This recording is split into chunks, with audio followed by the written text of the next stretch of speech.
परम प्रिय परम पिता परमात्मा की प्यारी संतान, मेरे प्यारे भाइयों और मेरी मीठी मीठी बहनों, आपने अपनी जीवन काल में अनेक महान आत्माओं की, महापुरुषों, संतों की जीवन कहानियाँ सुनी होंगी और पढ़ी भी होंगी। परंतु आज जिस अलौकिक पिता की मैं जीवन कहानी आपके सामने रखती हूँ, वो अलौकिक, दिव्य और विचित्र है।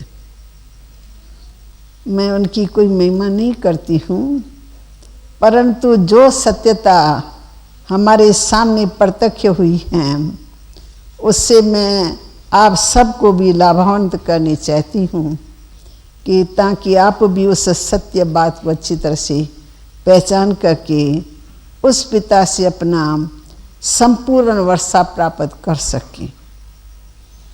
तो सबसे पहले मैं ये बताऊंगी कि इस विद्यालय का फाउंडेशन कैसे पड़ा। ये किसी प्लान से, किसी प्रोग्राम से नहीं, कोई के मन चित्त में भी नहीं है कि ये काम करना है। क्योंकि कोई भी हॉस्पिटल खुलती है, धर्मशालाएं बनती है, तो कोई ना कोई विशेष पार्टी किसी कार्य के लिए निमित्त बन जाती है। परंतु ये तो विचित्र ढंग से इसकी स्थापना हुई, किसी के मन चित्त में कुछ भी नहीं। हैदराबाद सिंध में 1936 की बात है लगभग। तो दादा लेखराज के नाम से नामी ग्रामी व्यक्ति थे, धनी थे, दानी थे, कृष्ण के अनन्य भक्त थे, गीता के प्रेमी थे, गुरुओं में अटूट श्रद्धा थी और संस्कार इतने अच्छे थे, दान धर्म में उनकी विशेष रुचि रहती थी। इसलिए वो शहर में माननीय व्यक्ति था। सब लोग इन्हीं शब्दों से बोलते, ये तो शानदार आदमी है, ये बहुत दिल वाला आदमी है, क्योंकि दान धर्म खुली दिल से करता था। आए दिन पिताश्री के घर में बड़े बड़े उच्च कोटि के महात्मा लोग आते थे, ठहरते थे, जिनके भोजन वगैरह का सब बंदोबस्त बाबा के घर से ही होता था। तो इस प्रकार से बाबा की प्रवृत्ति थी, इसलिए सारे परिवार में सात्विकता बहुत थी। धन तो बहुतों के पास होता है, तो बाबा के घर में सिर्फ धन की बात नहीं थी, पर धन के साथ निर्माणता बहुत थी, जुबान में मधुरता, लोगों के साथ व्यवहार की बहुत शुद्धि थी। छोटों से भी प्यार तो बड़ों से भी प्यार, आदर सत्कार। ये मैं सब क्यों आपको बताती हूँ, क्योंकि मेरा घर बाबा के घर के बिल्कुल ही पास में था। इसलिए बाल्य अवस्था में बाबा के घर में आने जाने का मुझे सौभाग्य प्राप्त हुआ। उस समय कशिश तो जरूर बाबा के घर की होती थी, क्योंकि भक्ति के संस्कार बहुत ही अच्छे थे और सारे परिवार को भक्ति के रंग में रंग लिया था। तो मैं जब भी उनके घर में बाल्यावस्था में जाती थी ना, तो मुझे ऐसा लगता था कि भगवान की अपार कृपा इस परिवार के ऊपर हुई है। क्या उनके घर की सुंदरता है, सब घर के मेंबर अच्छे, धन संपत्ति, दान की वृत्ति, सत्संग का भाव, तो ये सब कई बातें इनके अंदर बहुत अच्छी थी। और उनकी जो घरवाली थी, वो बात करती थी कि बाबा ने अपने लाइफ में कभी भी गुस्सा नहीं किया होगा। गुस्सा क्या होता है, हमने अपने परिवार में गुस्सा नहीं देखा है। तो ये एक विचित्र बात हमको सुनने को मिलती थी। खैर, उसके बाद हमें तो मालूम नहीं था कि आज जिसके पास पड़ोस में आते जाते हम ऐसे ही चले जाते हैं वापस, परंतु हम इसी बाबा के बच्चे बनेंगे और इनके द्वारा हमको इतना माल खजाना मिलेगा, ये तो मालूम नहीं था। लेकिन भाभी में बना पड़ा था। थोड़े समय के बाद मैं अपने गांव में गई। गांव से जैसे लौटी तो देखा कि उस गली से जब मैं गुजर रही हूँ, तो ओम की धुनी का बहुत मधुर आलाप सुना। उसमें इतनी कशिश थी कि मेरे को लगा कि मैं कहीं खड़ी हो जाऊं सुनूं। तो कोई बहाना करके किसी दुकान के पास पहले खड़ी हो गई। तो मुझे एकदम लगा बस मैं अंदर जाऊं। अंदर जा कर के देखा तो काफ़ी सारी बहनें शांति में बैठी हुई हैं और कोई बहन कहाँ से कोने से ओम की धुनी का आवाज़ इतना सुंदर, इतना ऊंचा भी, परंतु उसमें मधुरता, रस भरा हुआ था। तो मेरे को तो उस ओम की धुनी ने ही जगा दिया। उसके बाद मेरे को लगा बस सच्चाई है तो यहाँ है, मुझे आना चाहिए, मैं रोज़ यहाँ आऊँगी। तो मैं जब रोज़ आने लगी तो रोज़ ही मैं देखती थी वो बहन ओम की धुनी लगाती थी और कई भाई बहनें ध्यान में चली जाती थी। तो बाबा को मैंने नहीं देखा अभी, परंतु सत्संग की मैं पहले व्यू बताती हूँ। तो उसमें जब ध्यान में चले जाते थे, किसी को कृष्ण का साक्षात्कार हो रहा है, किसी को प्रकाश ही प्रकाश नजर आ रहा है, कोई वैकुंठ को देख रही है, कोई रास कर रही है, पर इस दुनिया से दूर है। उनकी सूरत से भी पता लगता था कि वो इस दुनिया से दूर है, परंतु उनको जो दृश्य दिखाई पड़ता है उसमें प्रैक्टिकल में वो जैसे कि अंदर देखती भी है, रास भी करती रहती है। 2-3 दिन के बाद मुझे सारे राज का पता लगा कि पिताश्री के जीवन में कैसी अचानक चेंज आई है। फिर तो हमने बाबा के मुख से जो सुना उस समय थोड़ी हिस्ट्री, उसके बाद तो मैंने खुद अपनी आंखों से सब कुछ देखा। तो पिताश्री ने अपने मुख से बताया कि बचपन से लेकर लगन तो थी बाबा की, भगवान से मिलने की। जीवन में 12 गुरु किए थे इसी लक्ष्य से कि मुझे एक बार भी भगवान के द्वारा कोई दर्शन करा दे, भगवान का मुझे दर्शन हो जाए। लेकिन किसी गुरु द्वारा इनको दर्शन नहीं प्राप्त हुआ। तो थोड़ी सी निराशा भी थी और निराशा के बाद उसकी आश परमात्मा में लग गई कि अब तो परमात्मा तो ही मेरी आश पूरी करेंगे। फिर वो निसंकल्प हो गए। फिर अपने धंधे में, धोरी में, तो बाबा का जो धंधा था, बिजनेस था, वो कलकत्ते में हीरे जवाहरात का धंधा था और धंधा भी बहुत जोर से। राजा और रानियों में बाबा को बड़ा मान प्राप्त था क्योंकि बाबा भक्त क्वालिटी का था और ज़ुबान में सच्चाई थी। सब लोग जानते थे कि इसकी ज़ुबान सच्ची है और वो पैसे का लालची नहीं है। और भगवान में श्रद्धा होने के कारण वो कहता था कि कमाई करनी है तो सच्चाई से करनी है और भगवान दाता है, वो आप ही देता रहेगा। हमको जीवन में क्या खाना है, 2 रोटी खानी है, 2 वस्त्र पहननी है, उसके लिए हमको झूठ पाप करने की कोई ज़रूरत नहीं रहती। तो बाबा का बहुत ही फेथ था परमात्मा में। कई बार जीवन में ऐसी बातें आई बाबा के सामने। समझो एक बार ट्रेन से बाबा आ रहे थे तो ज्वेलरी की पेटी बाबा के साथ में थी, परंतु रात्रि को सोते समय या कैसे मतलब वो पेटी उठ गई।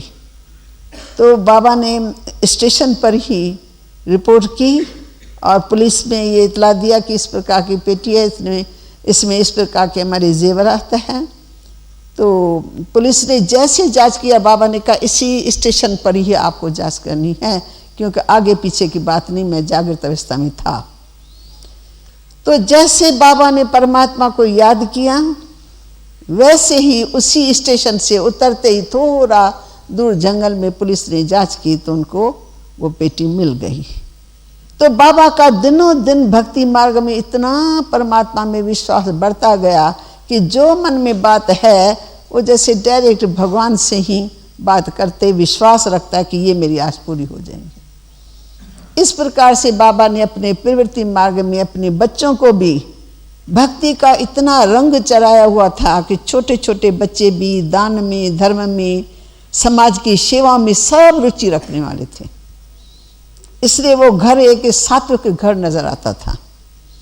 लेकिन आगे चलो, फिर ऐसे करके बाबा कलकत्ते में बिजनेस में बहुत बिजी भी हो गए और उसके बाद जब आए हैं बम्बई में कुछ कार्यवश, बिजनेस ऐसा था तो ग्राहक होते हैं, तो बाबा ग्राहकों से मिलने लेन देन करने बम्बई में गए। तो किसी मित्र के घर में बाबा ठहरे, तो उस मित्र के घर में हर रोज गीता का सत्संग होता था। वो सत्संग सुनते सुनते ही परमात्मा ने उसका बुद्धि का ताला खोल दिया या दिव्य दृष्टि दे दी। अंदर की आंखें खुल गई और ये आंखें बाबा की बंद हो गई।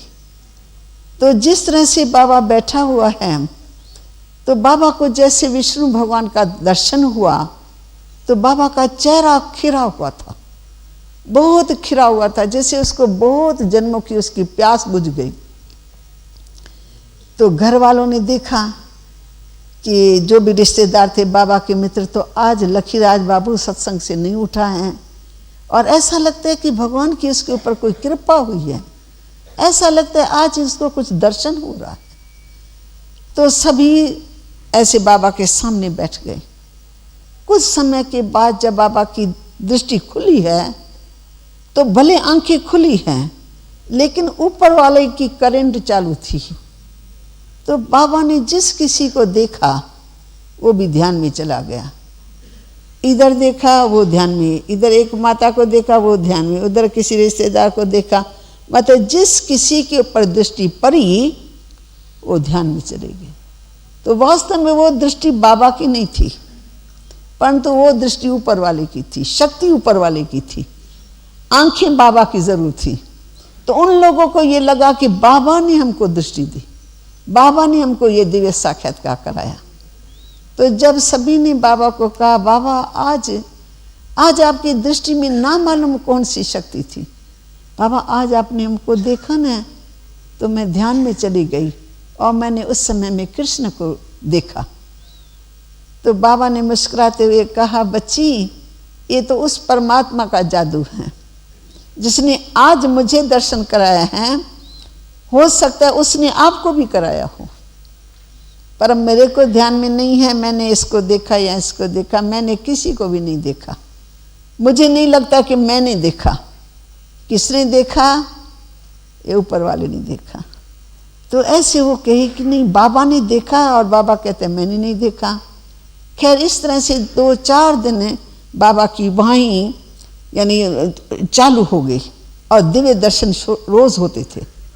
परंतु एक विचित्र बात थी कि जैसे ही दृष्टि मिली और विष्णु का साक्षात्कार हुआ, तो उनको एक वरदान मिला कि अहम विष्णु तत्त्वम, मानो तुम मेरा ही स्वरूप हो।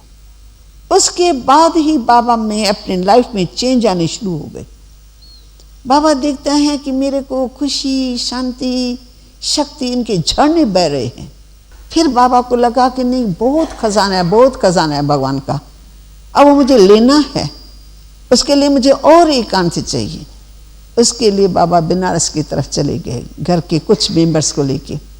वहाँ बाबा की भागीदार की कोठी थी, बहुत बड़ा बाग था और कोठी में और तो कोई रहने वाले नहीं थे, 2-4 जने जो घर के गए वही थे। तो रात्रि को बाबा सोया हुआ है, तो अचानक कोई उठाता है, उठो जागो, उठो जागो। बाबा की आंखें खुलती है तो बाबा देखता है कि सारा कमरा प्रकाश में। तो ये प्रकाश कहाँ से आ रहा है? आश्रय से चारों ओर देखता है, परंतु कुछ मालूम नहीं पड़ता है। फिर बाबा को अंदर से जो प्रेरणा आती है, उससे दरवाज़ा खोल करके ना बाहर बगीचे की तरफ रात्रि को चला जाता है। बगीचे में एक ऐसा स्थान बना हुआ था, वहाँ पर जाके बैठ गया। वहाँ बैठे बैठे फिर बाबा गुम हो गया।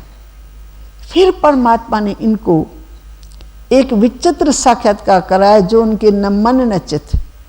क्या देखा कि सारी दुनिया का कैसे विनाश हो रहा है। तो पहले देखा कि भारत के अंदर कैसे सिविल वॉर के द्वारा रक्त की नदियां बह रही हैं। हिंदू, मुस्लिम, सिख, ईसाई खूब लड़ झगड़ रक्त की नदियां बह रही हैं। दूसरी सीन देखी, कुदरती आपदाओं के द्वारा कहीं बाढ़, कहीं भूकंप, कहीं आग, कहीं तूफान, कहीं भूखापन, सूखापन, कैसे मनुष्य चला चला करके मरते जा रहे। तो ये जो सीन देखी ना, तो बाबा घबरा गया। उस समय बाबा की ये फीलिंग थी, ये सब रियली हो रहा है, ये मैं दिव्य दृष्टि में देख रहा हूँ। ये उस समय उनको भान नहीं था, उनको लगा ये रियली हो रहा है। और मैं किसी कोने से अकेले में ये देख रहा हूँ। तो बाबा चिल्लाने लगा, प्रभु जी बचाओ बचाओ, इतना भारी विनाश। तो कुछ समय के बाद जैसे बाबा की थोड़ी आंख खुली, फिर ठक तीसरी सीन सामने आई। ऊपर से बम्स की वर्षा हो रही है, एक दो के पीछे इतने बम्स गिरे हैं जो सारी सृष्टि की तबाही हो गई। तो बाबा ने ये फील किया कि सारी सृष्टि की तबाही हो गई, मैं किसी कोने से ये देख रहा हूं। तो बदन कांप रहा है, बाबा रो रहा है। और कुछ समय के बाद, काफी समय के बाद जब होश में आए तो धीरे धीरे देखता है ये तो वही कोठी है, ये तो वही बाग है। तो कोई भी मनुष्य मरा हुआ नहीं, कोई बूंद नहीं, रक्त की कोई बूंद नहीं। तो ये सब मैंने क्या देखा और क्यों देखा, किसने दिखाया? मैं सोया हुआ नहीं हूं, मेरी कोई कल्पना नहीं। बहुत गहरे सोच में चला गया, मीठी चिंता लग गई, ये सब क्या मैंने देखा। फिर परमात्मा से बातें चालू हो गई, हे प्रभु मुझे राज बताओ, मुझे भेद बताओ, तो ये सब क्या है, मैंने ये सब क्या देखा, किसने दिखाया? फिर परमात्मा की तरफ से उसको आवाज मिला है, उठो जागो, कलयुग की सृष्टि का महाविनाश निकट भविष्य में खड़ा है। उठो, तुम्हें विश्व का कल्याण करना है, तुम्हें विश्व का कल्याण करना है। तो जब बाबा को ये आवाज आया, विश्व कहाँ, मैं कहाँ, ये भगवान कहता है तुम्हें विश्व का कल्याण करना है, मैं कैसे करूंगा विश्व का कल्याण? बाबा दिख रहे मैं तो एक इंसान हूं, मेरे में तो कोई शक्ति नहीं है, और ये आवाज मिला तुम्हें विश्व का कल्याण करना है। तो कई दिनों तक बाबा की नींद फिट गई है, बाबा को खाना अच्छा नहीं लगता है, मीठी चिंता लग गई, इसलिए वो बहुत एकांत में रहने लगा। फिर डेली परमात्मा का आदेश मिलता है, उठो, तुम्हें ज्ञान यज्ञ रचना है, रुद्र ज्ञान यज्ञ रचना है। उस ऐसा यज्ञ जिसमें मनुष्य अपने विकारों की आहुति डाल सके, और उस महायज्ञ के द्वारा विश्व में शांति स्थापन होगी। तुमको ऐसे महान कार्य के लिए अपना तन मन धन सब समर्पण करना है। अब तो कलकत्ते में धंधा तो चल रहा था, बाबा को जोरदार प्रेरणा मिली, बाबा से जैसे आवाज मिला भगवान से। उस आवाज को सुन करके बाबा सीधा ही कलकत्ते में गया और अपने भागीदार को अपनी बातें सुनाई कि भाई मुझे इस प्रकार से परमात्मा की तरफ से आवाज मिल रहा है और मेरे जीवन में चेंज आ गई है, क्योंकि मैंने ये सब देखा तो विनाश कैसे होने वाला है, तो हीरे जवाहर सब मट्टी में मिलने वाले हैं। तो ये धंधा, झूठा धंधा मैं करके क्या करूंगा? ये हीरे जवाहर तो साथ चलने वाले नहीं है। मैंने ये रियलाइज किया है, अब इसके कारण मैं ऐसे धंधे को समाप्त करने आया हूं, और मैं दूसरे को भागीदार नहीं बनाना चाहता हूं। बहुत प्यार था आपस में, एक दो में फेथ था, परंतु मैं ईश्वरी काम में लगना चाहता हूं। तो वकील को बिठा करके चंद दिनों के अंदर अपने धंधे को समाप्त कर दिया। तब तक बाबा का आवाज चारों ओर पहुंच गया। कलकत्ते में भी जो मार्केट में थे सब लोगों को पता लगा, लखीराज बाबू ने अपना बिजनेस समाप्त कर दिया है, उनको भगवान के दर्शन हो रहे हैं। तो वो चाचा की स्थिति जो थी वो बहुत बुजुर्ग था, जाने वाला था। तो पिताश्री को तार आई कलकत्ते में, तो वो सीरियस है, आप जल्दी लौट करके आए। तो बाबा ने उस टेलीग्राम का जवाब टेलीग्राम में दिया। क्या लिखा कि अल्लाह को अल्लाह मिल गया, बहुत खुशी में। अल्लाह मीन्स मेरी आत्मा, उस आत्मा को अल्लाह मिल गया। बे मीन्स भागीदार, भागीदार को यह बादशाही मिल गई हद की। आई तार अल्लाह को, आपकी तार आ गई आत्मा को। हुआ रेल में राही, छोड़ के झूठी बादशाही, लौट रहा हूं वतन। खैर जब बाबा आया तो घर वालों की एक विशेषता थी कि बाबा में बहुत सबका फेथ भी था और प्यार भी था, इसलिए जो कुछ बाबा ने किया ना उसमें किसी को भी ऐतराज नहीं था। क्यों किया, क्वेश्चन नहीं, जो कुछ हुआ सो सब ठीक ही हुआ। तो ऐसे करके 1936 में बाबा कलकत्ता से हैदराबाद सिंध में लौटे और बाबा ने सारे घर वालों को बिठाया और बोला मुझे परमात्मा का ये आदेश है कि तुमको ज्ञान यज्ञ यानी ईश्वरी विश्वविद्यालय के निर्माण का इशारा मिला, तो इसलिए मुझे अपना तन मन धन उस कार्य में लगाना है। ऐसे प्रभु की प्रेरणा मुझे मिली है। तो आप सब मेरे साथी हो, मेरे को मेरे कार्य में आप सहयोग देंगे। तो सारे परिवार ने, 2 बहुआं थी, बच्चे थे, बहन भाई भाभी जिनकी बाबा पालना करते थे, उन सबको बिठा के बाबा ने पूछा। तो सब ने एक साथ एक आवाज में कहा, जो ईश्वर पिता आपसे कराने चाहते हैं ऐसे महान कार्य में हम सब आपके साथी।